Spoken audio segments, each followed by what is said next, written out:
speaking to Prity Jani, another Jin Shin Jyutsu practitioner and self-help teacher of Jin Shin Jyutsu. She is from Calcutta in India and recently moved to Baroda and is doing some amazing work and some very, very interesting work. Prity, hello and welcome to this talk. I'm so excited to speak to you. And I wanted to ask you, how did you, before we get into your work, how did you get into Jin Shin Jyutsu? How did it find you or you find it? Yeah, I always think whether the universe found me or I found the art, I still don't know. But yes, my own personal story was that I was suffering a lot, mind, body, spirit, due to my doctor who used to give me steroids for many years, which I got to know much, much later. But then the side effects were so worse, so bad that I wasn't enjoying living. And the last blow came when I had to take steroids, and I put on about 10 kgs. That time I was so miserable that I was desperate. Like I was just praying to God, to nature, that give me something very simple. I'm tired now. I really didn't want to live also actually. And just then a friend of mine told me about a flow. And she said, do this and it's going to help you. And I said, what is it? She said, just put your hands like this every day when you lie down. And because I had nothing to lose, I started applying this one single flow that I knew, which she taught me. And from that first application, every night, every morning, I was seeing some changes in myself. And I thought when I wake up in the morning, my leg would be detached from my body. There was so much of movement happening inside me that I was terrified to open my eyes. But I continued doing, because I said, even if I have to die, it doesn't matter, but let me just help myself. This is so simple, placing my hands on my own body and no fear at all that something negative is going to happen, because there was so much of, people talking positive and negative, and I was very afraid of all that. And then in 7 days, I lost that 10 kg weight. In 7 days? Yes, in 7 days, because I'm 5 feet, so my height is beautiful, but you can imagine with that height to have extra 10 kg on your body, it's miserable. And people thought I looked very chubby and very healthy, but I was in pain inside. And then I was applying this art daily on myself. My sister-in-law in Baroda, she noticed that, are you doing something, Prity? I said, why? She said, no, your backbone looks different. You've straightened up. And I knew, wow, people are noticing this. So whatever this art is, this is what I want to go for. And in 6 months, my brother was traveling for some work to USA. And I told my dad, and he knew I was so unwell. So my father said that, why don't you go for a holiday with him? Take your sister, he told his son. So my brother couldn't refuse, so had to take me. And I said, if I go, I'll be joining this seminar, or this class rather. And I thought it's like 1 year college, you sign up and you'll have to stay there and all in the faculty. And my father said, what is this? I said, I don't know. I didn't even know how to pronounce it. But my inside desire was so strong. I said, this is what I have to learn to help myself with. And that's how I ended up in going to US in October 1999. And just then I rang up the faculty. By the time I had the details of Scottsdale office number, and they said there's a class happening in Philadelphia, very close to New Jersey, where I was staying at my friend's place. And my friend said, oh, that's very close to my aunt's place, Prity, I can ask her if you can stay with her. And then the instructor's name was Jed Schwartz. So I ring up Jed Schwartz, and it's very funny. I kept saying, we come from India, so we say Mr. and Miss and Sir. So I kept saying it was an answering machine was on. So I am not used to talking on answering machine. So I kept calling and disconnecting the phone, but nobody picked up on the other side. And then my friend said, no, leave a message. Then she told me how to leave a message. And I said, Mr. Jed, whenever you come back, please call me. And there was no reply for maybe 5-6 days. Then I got to know later he was traveling outside America. And then he called me back and he said, no, please call me Jed. I said, okay, Mr. Jed. He said, call me Jed. Then he understood I'm from India. So, we don't take the first name so quickly. Anyway, and he said, there's a class happening.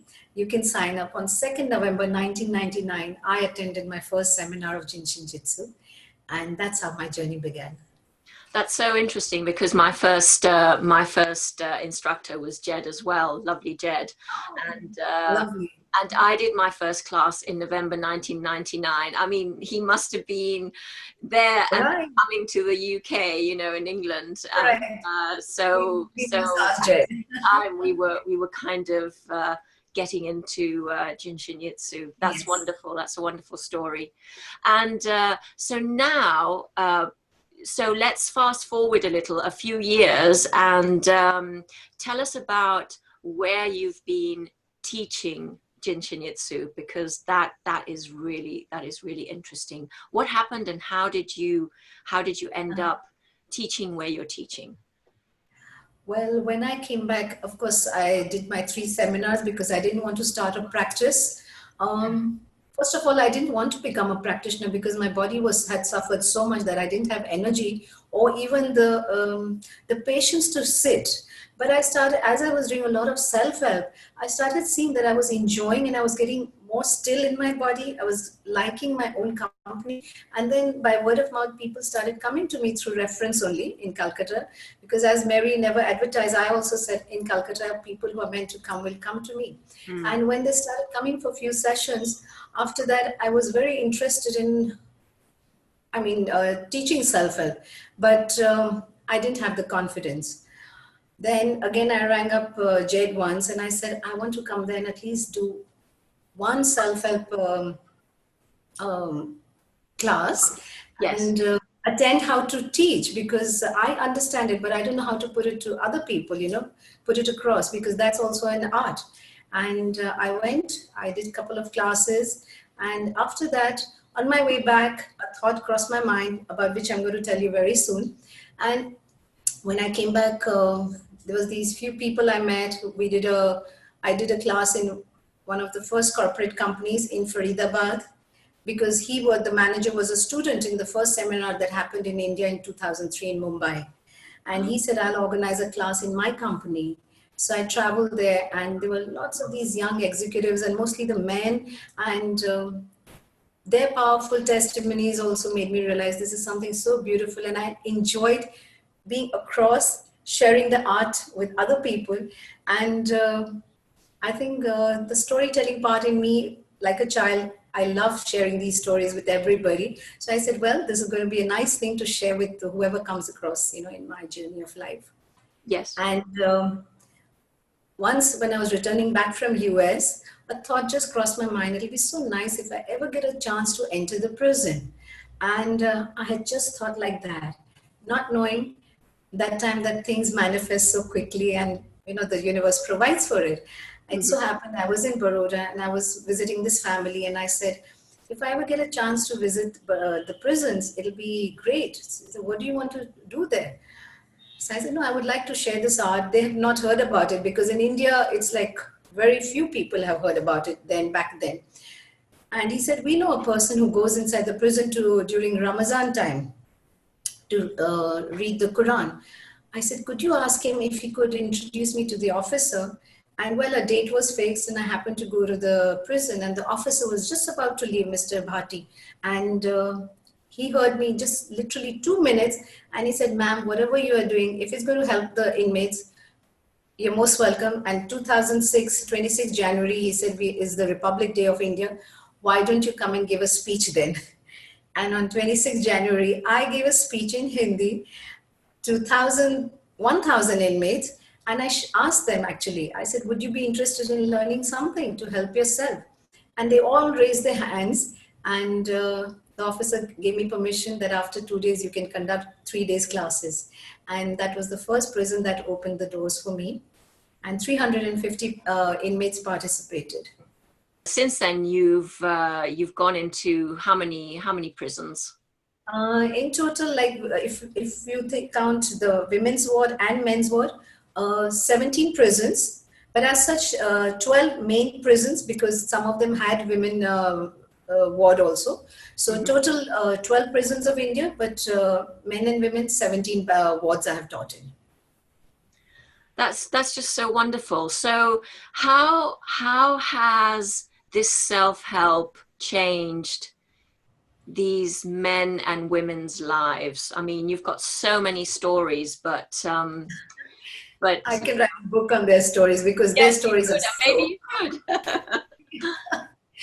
Um, they've had beautiful. I mean, they've had magnificent and very powerful and very speedily results, which left me also amazed. And like there was this one inmate in Bundi prison of Rajasthan. He said, I've been in the prison for 8.5 years, 7 hours, and how many minutes and seconds to that detail. He knew how long he had been there. And he said, I'm doing high tech yoga. I do Jal Neti, that is some water technique. And I'm suffering from severe back pain. And I'm not able to sleep, but it's not helping me. And every night I toss and turn, and it's miserable. So on day one, usually in these prison classes, I mostly do 2 days class.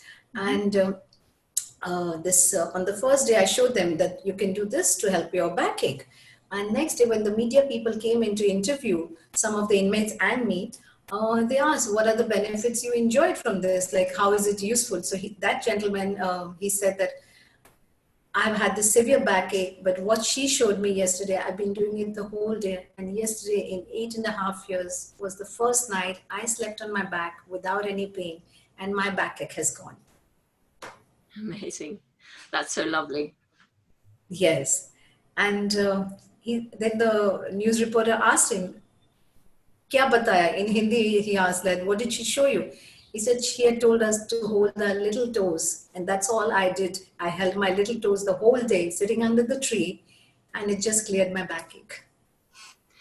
The simple self-help that I tend to give people is the index finger for sore back. But it's so nice to hear you say, you know, hold little toes, because the fingers and toes are so connected, as we know. Yes. And right. I do tell them about the fingers also, but I must have mentioned toes also, because toes are also so fascinating. And these people, most of them, they don't have any work, or they're sitting idle. So they could just, and Indians mostly sit cross-legged. So for them, it is like, okay, let me just hold my little toe, my big toe, you know. So help myself. I think one of the things that is so interesting is what you said about this man who had the whole day to practice this self-help, and just in the doing and applying the method the whole day, you know, was able to go really deep and clear this disharmony. It's just amazing. Astrid, I will say one thing also. I noticed that after I did many classes in the prison, I said, how come these people are getting much faster result? Because one man in the prison gave up smoking bidi, which is like a local cigarette. The inmates are allowed to smoke bidi inside the prison. So he gave up smoking in one day without feeling nauseated or any discomfort. And in 10 days, another 10, 15 people, I heard from the officer saying that many of them were just getting over the habit of smoking inside the prison.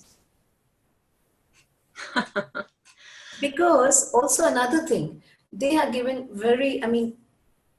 they're given food inside, definitely, but the quota of food, you know, like we outside are blessed with abundance, but sometimes too much of abundance is also not nourishing us. It's actually taking away our energy resources from within. So I'm just, because I had lots of friends saying, oh, want to lose weight. I mean, in a very fun way. I want to lose weight. I want to be slim, because I was much slimmer then. Right now, I've put on a little bit of weight. But I said, you know what? I know the best place if you want to lose weight. You can go to the prison. You'll get very little food, and there'll be a lot of walking to do. So they used to laugh. Absolutely. Yes. Yeah, because these inmates would get a little bit of snack in the morning, maybe like some peanuts and, gram seeds and all, and a cup of tea. Then it could be the lunch, then straight away some tea, a little bit of tea, and again it's dinner. So the food is also much less. So the energy movement is much better inside them. That's what I felt. Yes, absolutely. There was a story that you posted on one of our groups of a gentleman who Manoj Patel. Yes. Yes. Would you be able to share that story with us? Yes, absolutely. In Baroda prison, where I did my first Jinshin Jitsu self-help class, there are all these wonderful people. I mean, they're all human beings, but out of circumstances, they've landed up inside the prison, or out of their ignorance, or in the heat of the moment, the way they must have reacted to the situation. So this gentleman, he was like, after he was there for lifetime imprisonment. And that time, it must be like, I think 14 years or 12 years. Yeah. And he was pretty nice, like in the sense, he came up to me and he said that I'm inside the prison, I do a lot of yoga techniques, I read holy books, and there's some sort of these NGOs who come here, I follow their techniques also, but there is something that is going on troubling me. So then I asked him his story. So he said, earlier I was in the army, and we were from a very poor family, but just to nourish myself and to get some income, I joined the Indian military and army. And when they had the holiday, he was returning back home to his village. He got to know that some of the ladies of the women of the village, they had been abused, and he went into, I mean, ferocious anger, and he just picked up his gun and he shot 5 people. He landed up inside the prison, he told me, and he said, but being here, there is one thing which has been troubling me, and that is my thoughts. I'm not able to silence it completely, and they keep coming back to me, though I have pretty much changed, but there is something which is going on, like troubling me deep inside me. How do I get freedom from that? I remember him asking me that, "Mujhe chutkara kab milega isse?" And Astrid, I told him, of course, the class was over, so I just said, you hold your finger. Now, what finger I've told him that time, after 1 year, I had to ask him, because I said, oh, this is how it has helped him. So anyway, he must have followed it, and he wrote lots of letters. He wrote lots of poetries. You can see I've kept his, you can see this Baroda Central Prison stamp, and his name is written in local language, that is Gujarati. And he's written, like, he's praised Jinshin Jitsu and how it can benefit and things like that. And he used to write many letters to me. So after 1 year, I happened to be in Baroda again, and he was actually doing duty in the office area, because when they record or the behavior is good, they get to come and participate in the office work and all. So there I saw him and I asked him, how are you? He said, thank you, ma'am. They called me ma'am or sister. And he said, I have to be, I mean, for the rest of my life, I'm going to remember you. I said, why? He said, I was doing so many other yoga techniques inside, but this problem was not being solved at all. And what you showed me, I've been doing that, and I am completely empty when I do that. I said, what did I tell you? He said, I become silent. He said, you told me to hold my ring finger, and then I've reached a stage where there is no thoughts inside me. And I said, I was just fascinated by, even though I'm a Jinshin Jitsu student, but there are times, sometimes even I'm inner chattering is going on. So he said, I've been holding my ring finger and I become so quiet as if there is nothing. I said, well, he has understood Jinshin Jitsu. And must have left my cell phone number with him, because 2 years back in September 2017, I get a call. I'm in Baroda. So any new number I pick up, because it could be my new client. So I picked up the phone and he said, Didi, I'm Manoj Patel here. I was in Baroda prison. And I immediately recalled him and remember him, because he has written so many letters to me and poetries. So I said, oh, because I won't just call him by his name, Manoj. So I'll say Manoj, because, out of respect, he's that way. He said, I'm out of the prison now, and I've been wanting to meet you since last 2 years. And I just found this mobile number in my notebook you had given me, and I wanted to thank you. I said, for what? He said, my life has changed, and the biggest problem with me was my anger, for which I landed up in the prison. That benefited with the help of doing Jinshin Jitsu, all the flows that you showed in the prison, and also holding the fingers. And now I've become a very calm person. And he's very keen to meet me. In fact, he keeps saying, when can I come to Baroda and meet you? He's now living like a normal person with respect. He has his little Ayurvedic business also. And he calls me from time to time to wish me on a Diwali and New Year and all. How lovely. One of the questions that I had for you, and we chatted about it, but I'm going to ask it again, is going into a prison. Weren't you afraid? Weren't you you know, you're not a very big girl, so I mean, you're very brave. For me, it was actually the excitement that I'm doing something which my inner being wanted it, and I was just happy that it got fulfilled. Not knowing that, yeah, I did did tell the officer after the class was over. I said they all were so well behaved. So he told me, you know why? You know what? There was so much of security around for you. If they misbehave, because of course it's inside the prison, that they know what the consequences would have been. But yes, I did not get fearful at all. And this question, one of the inmates also asked me at the end of the class. They all crowded me, they came near me, and the officers were saying, no, no, move away, you can't come so near. And being a lady, So they said, ma'am, didn't you feel afraid of us? Hum log se dar nahi laga in Hindi. And in that moment, the answer came. I said, why should I be afraid of you? I've come here to teach the creator's art. So I have no worries or no fear. So he's there looking after me, the God is there. And they just smiled. And one of the inmates even mentioned in the letter, and he knew English, so he wrote that we have lots of these teachers and preachers coming inside, but they treat us like untouchables, and they stay very far away from us. And you being a lady, you were not afraid of us, and you treated us like human beings. And that is why we are going to follow what you have showed us. How brilliant. When you first started teaching self-help in the prisons, did everyone attend? Did everyone want to attend? How did that come about? In the prison, what happens is that many of them have the little workshops, so like hobbies they go to, like it could be carpentry or bread making or something in the bakery shop, or carpet making, So those who were free, about 350 in the first prison they attended. Secondly, just 350, yeah.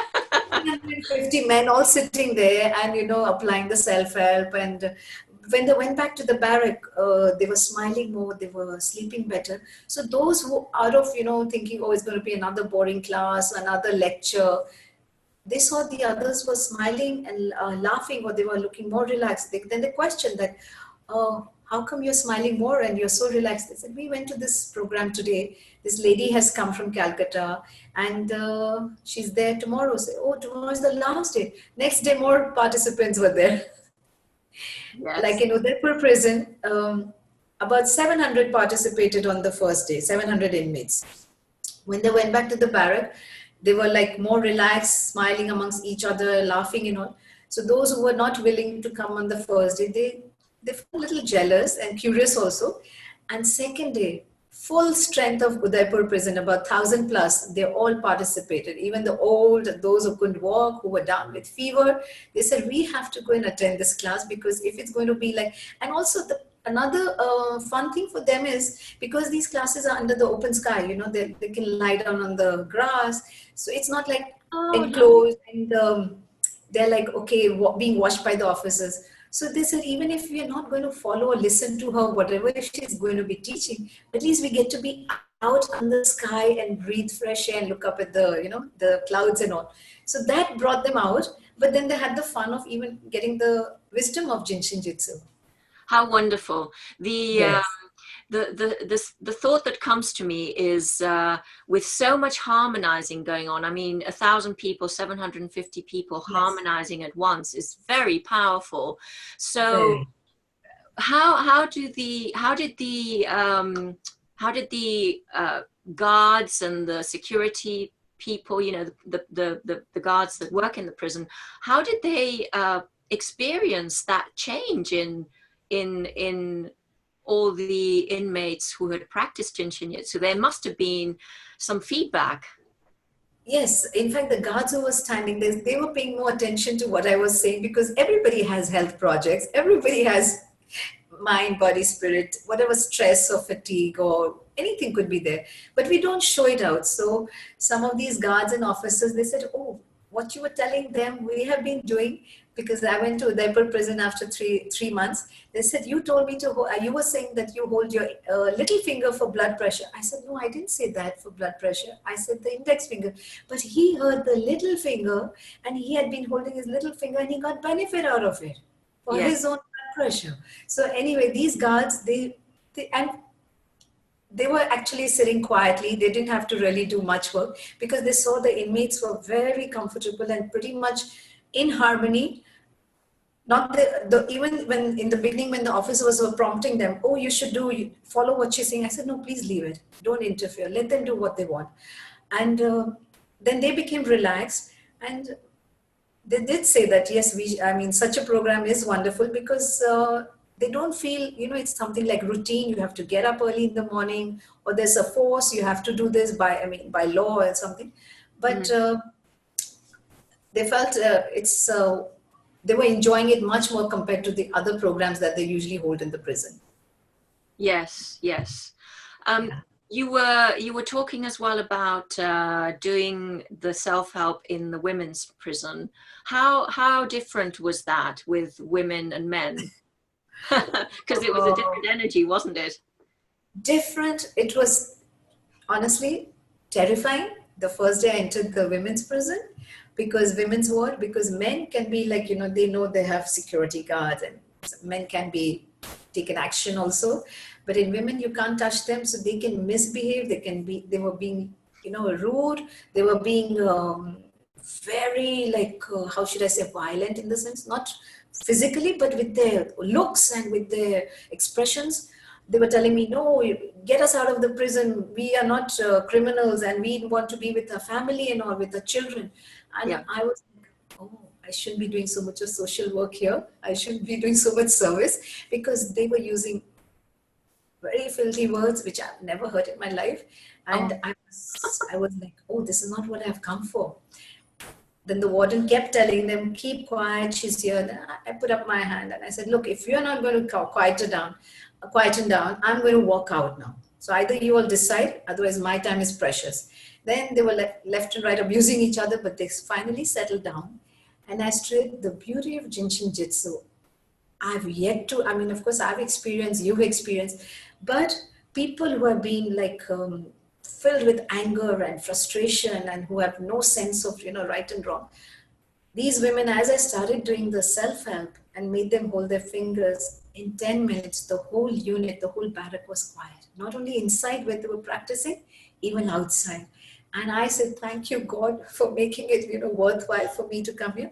Because after the self-help, doing the main central floor, some of these women, they got up and they were crying and they said, we dreamt that we were at home with our children, sleeping with them. And they softened up. And then at the end of the class, I said, so tomorrow also I've been given permission. Only if you want me to come, I'll come. Otherwise, I'm not coming here again. They said, no, we want you to come again. So next day I went again. And I said, no, it's not bad. The minute you hold your jumper cables, energy changes, there is harmony. There is harmony everywhere, Yes. And of course, they softened, but they also softened towards each other. Yes, towards each other. Beautiful, beautiful. One of the things you were telling me about was that you, when you teach the self-help, you relate it to their environment, and you told me about the lights going off. Yes, because see, all these places that I've been to, they're mostly the village side, and they're very very simple folks. You can say the villagers, actually they're villagers. Some of them may not have even seen the city life, or cities also, big cities. And they don't know anything about energy work. They don't know jumper cables. They don't know energy. They only know how to feed the stomach, how to earn money, how to cheat, or how to murder, or how to rape, or whatever they know. That's what they've learned, some of them. And some of them, they know that, okay, I have to look after my family by hook or by crook. So these people, I said, I cannot bring in too much of fanciness of Jinshin Jyutsu, the way I've learned it, and making it very colorful. I have to give it to them the way they understand it in their simple form. The grassroots level kind of thing. So if they were under the open, the class is happening on the ground, and there would be like suddenly clouds passing by. I'll say, see, right now the sun was shining and now the clouds have come. So what has happened? So I would ask them to answer. They'll say, huh, right now no light is filtering in. So as the same way, when my antenna is disconnected or I'm away from my inner being is little out of rhythm, then same thing, there's a little cloudiness. It's not that I'm without light. So then they would be listening like this, sitting more towards front, and I'll say maybe one of you, and then they would start understanding that this is electricity. I said maybe one bulb goes chuk chuk chuk chuk, the other one is like, there's high voltage, and the other one it fuses. So when I get angry, there's a fuse inside me, or when I'm like that gray cloud, no light will shine around me, and this is what happens. Then other people will move away from me. So, and many of them are very good singers inside the prison. They're good musicians. One of them even performed for me. So I said, see, you're performing, you're tuning your harmonium right now. So as you're tuning your harmonium, you want to play good music so that I enjoy. But right now, if you play very discordant music, I'm going to be closing my ears. And so that's how I would, tell them the truth about how the musical instrument or the nature outside or the me inside me, my tuning changes, everything changes. Absolutely. So when you go into a prison, do you go back? Do you go back regularly? No, not regularly, because earlier I was in Calcutta, so of course I couldn't keep coming back to Baroda as and when I came. Baroda prison, I've done twice the classes, definitely. And in Udaipur prison, I've been twice inside the prison. Once when I did the self-help, and second time when I was visiting there.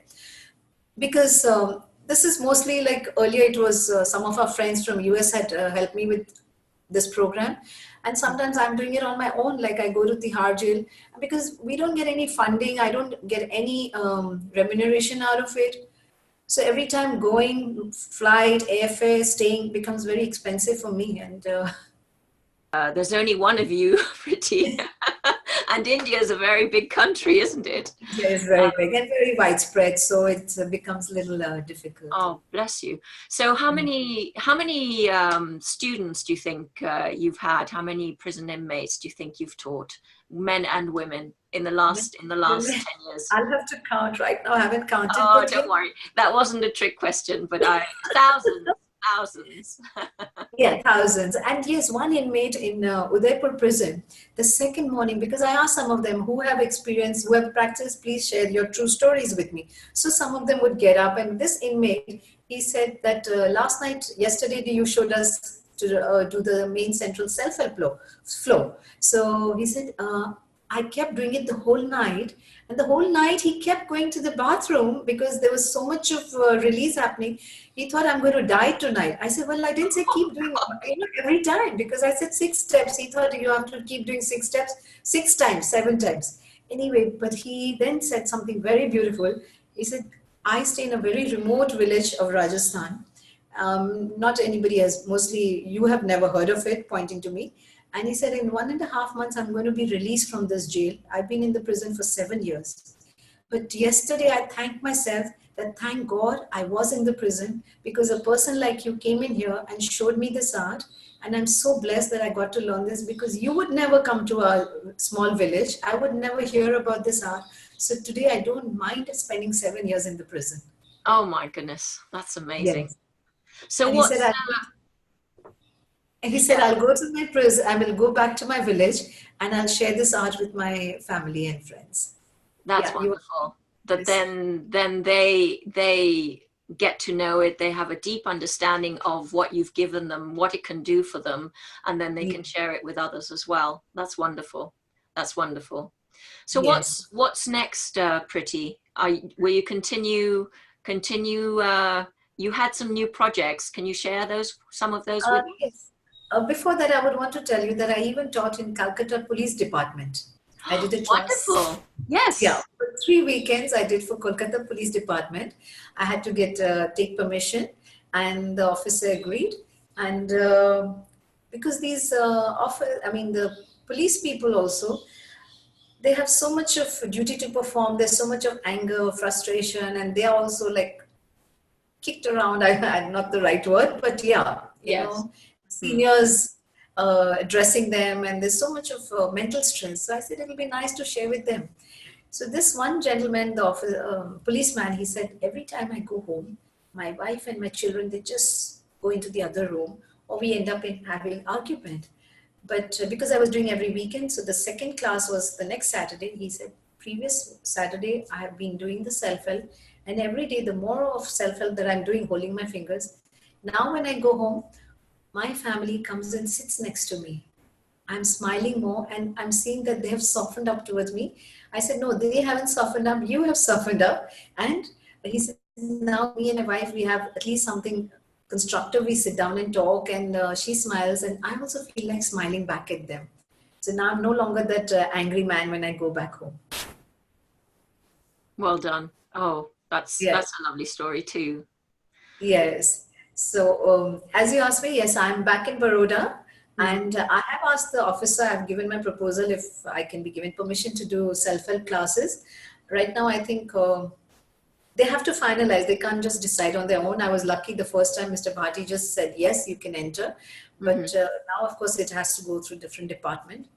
So when it happens, definitely, I'll again enter the prison. And, you know, and I have to tell you this, in 2008 and 9, December 2008, from 23rd to 24th of December, I was traveling for 23 days in Rajasthan, teaching in 8 prisons of Rajasthan. So usually people go on a world tour around end of December. I was on a jail tour. For 21 days, I was traveling to 8 different cities and 8 different towns, sharing Jinshin Jyutsu. That's just incredible. That was your, now it's going to be a world tour.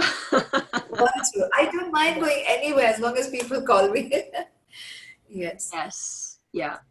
There have been many powerful stories, of course, in the prison. The inmates have rung me up, once they've been released from the jail, or they are out on bail. They would ring me up at night because I'd left my landline number. And they would tell me that, ma'am, I'm going back to my village. My mummy has knee pain. What can she do to help herself? So I used to feel very happy that at least they're practicing and they want to share it and even help their parents also. Yes, that's wonderful. Now you met Mary Burmeister. When did you meet her, and how was that meeting with her? Or did you meet her more than once? I met her 3 times. I think 3 times definitely. Yes. So in 2002, because I got back the life, the joy, the happiness that was me from childhood, from my birth, right, actually, which was like lost somewhere due to medications and my personal attitudes or whatever it could be, or my circumstances. When I started getting back the joy and happiness in this body, I said, "Oh, this lady is Mary Burmeister." And by the time I knew that she's getting old and she's not really teaching much now and all, I said, I have to meet her once. Even if I have to make a special trip to Scottsdale, because my friend was in New Jersey, so I was staying with her. And the first trip I went just to meet her, and that's when I actually wanted to release the book launch, my Jinshin Jyutsu self-help book, through her hands, So I went in 2002. David took me there to meet Mary, and she kept looking at me and smiling at me. And I had taken a beautiful bright pink color shawl for her, which David put on her shoulder, covered her up. And Mary started holding my fingers and kept looking at me and smiling. And there is a photo of hers holding my fingers. And after a while, David said, "Mom, we have to go. Let Prity go now." But she didn't release my fingers. She kept holding one after the other again. And I said, this is the biggest gift I've got, because the lady who has shared this gift with the whole world, I said, before she leaves this planet, I have to meet her. And that's when I went in 2002. Then again, I went for one mentoring program, and the teachers by then many of the teachers had become friends with me. So wherever I went, David also very kindly said, you can come for this organizers meeting, though I'm not an organizer in India. But that time I again met Mary. So, and in mentoring program, Mary gave me session also. Oh, that's And wonderful. she did us give me the session. The side effects I suffer. I mean, no, I won't say suffered, but the release of that flow, what she kept giving me for 5 6 months back home, I was just living that unloading and unloading of it. That's how powerful her just one Really? touch was. Yes. And Wow. yes, I must tell you this. Sorry, I'm cutting it. A few No, no. years back, she came in my dreams. And in this dream, I was holding her fingers and giving her a session. And then she started talking to me, telling me something that this is the way you do. Oh, you connected with her on that level. That's Yes. wonderful. But then my eyes opened up. Yes, yes. So when you give people self-help, you were talking about giving people very simple self-help. Yes. What kind of self-help exercises do you give people?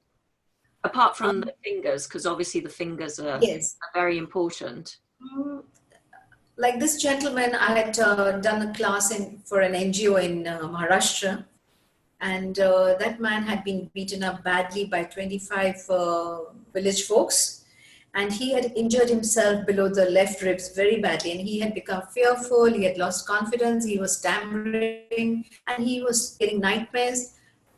He was completely shattered mentally and emotionally, Mm. a lot of pain. So after the class, when he came and asked me, like, what can I do to help myself? In that moment, I just showed her the quickie of the diaphragm flow. Now, I didn't know how came up with that answer. It just came, let me give him this. He did that, and next day he said, 60% of my pain is gone. And in 15 days, he was completely free from that 1 year pain that he was suffering from. So I sometimes in the moment can give something of some of the flow, the quickies of the flows, which Yes. they don't know. It's in the self-help book. So I could give them that.